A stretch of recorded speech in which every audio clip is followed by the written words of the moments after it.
If you're tired of Microsoft's choice of accent colors for the Windows 10 Start menu, taskbar, as well as everything else, then this is the right episode for you. And on top of all that, you'll learn where dark mode lives. But first, my name is Steve Smith, this is TQA Weekly. If you haven't already done so, click the join button down below, become a member of this channel, be part of our monthly live streams for members only, as well as our private Discord channel.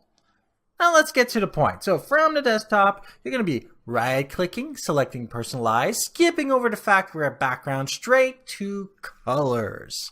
Why? Because this is where we're going to today. So you can automatically pick an accent color based from the background. I'm not saying it's perfect. That's why I don't use it. Then you can also have recent colors. You have choices of colors that you can pick. And each time you do it, it's pretty instant. Let's pick a flashy color right now so everybody really sees what's going to happen next.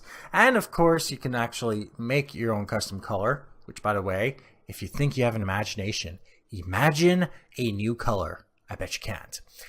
Now the new thing is that you have transparency effects. Don't disable it. Makes everything really boring.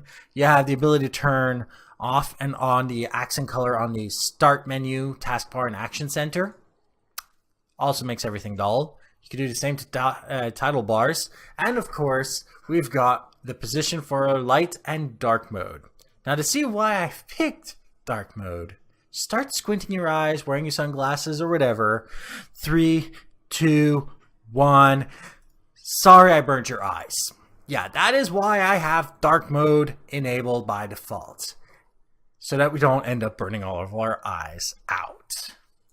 So that is how you change the accent color of Windows 10 and enable dark mode for yourself.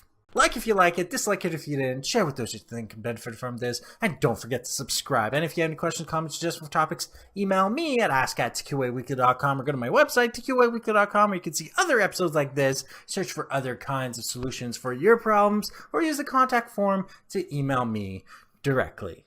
Thank you for watching, and goodbye.